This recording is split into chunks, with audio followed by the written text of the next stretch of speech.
Hello friends, क्या भविष्य में भारत पर कोई बड़ा संकट आने वाला है? सरकार क्या कर रही है? तो चले जानते हैं आसान से शब्दों में। हाल ही में प्रधानमंत्री नरेंद्र मोदी द्वारा 10 मई को भारतीयों से 7 अपीलें की गई हैं।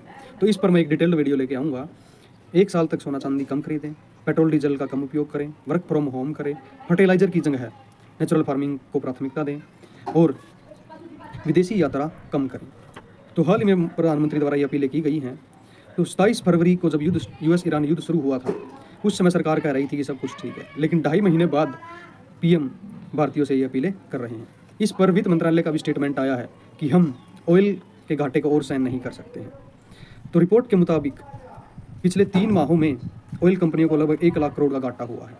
तो 27 फरवरी को जो ऑयल $72 पर बैरल के हिसाब से मिल रहा था, वह अब $110 पर बैरल से ऊपर मिल रहा है।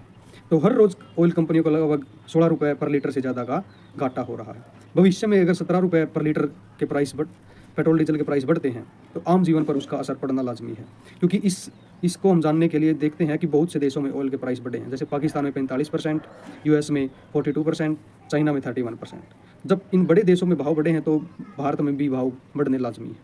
इस पर सरकार का कहना है कि हमारे पास 60 दिन का ऑयल रिजर्व है और हमने बड़ी बड़ी तेल रिफाइनरियों को आदेश जारी कर दिए हैं कि वे एलपीजी का प्रोडक्शन बढ़ा दें।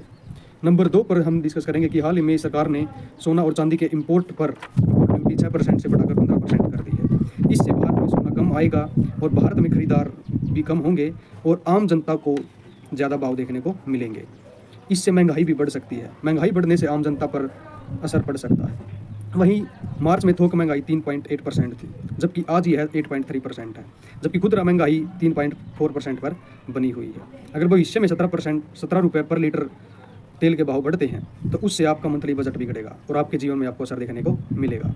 तो इसका तीसरा इफेक्ट है फर्टिलाइज़र, यानी अभी आगामी महीनों में खरीफ फसल का सीजन आने वाला है, जिसमें भारत के किसानों को लगभग 39 मिलियन मैट्रिक टन फर्टिलाइजर की आवश्यकता होती है, लेकिन सरकार के पास लगभग 20 million metric ton fertiliser stock में उपलब्ध है। वहीं सरकार का कहना है कि हमारे पास अभी 51% फर्टिलाइजर स्टॉक में है, पहले यह 33% स्टॉक में होता था। तो अगर फर्टिलाइजर कम होगा तो इससे जो धान प्रोडक्शन वाले स्टेट हैं उन पर हमें असर देखने को मिलेगा, जैसे पंजाब, हरियाणा और यूपी। तो ये था भी कुछ जानकारी। और एक्सपर्ट्स का मानना है कि भारत की जीडीपी ग्रोथ 2026-27 में लगभग 6.7% से ग्रो करेगी, जिसका पहले अनुमान 7.7% लगाया गया था। तो ये थे भाई कुछ फैक्टर्स जिनके द्वारा हम देख रहे हैं कि भविष्य में भारत पर कोई बड़ा संकट आ सकता है। तो मिलते हैं नेक्स्ट वीडियो में, तब तक के लिए जय हिंद, जय भारत।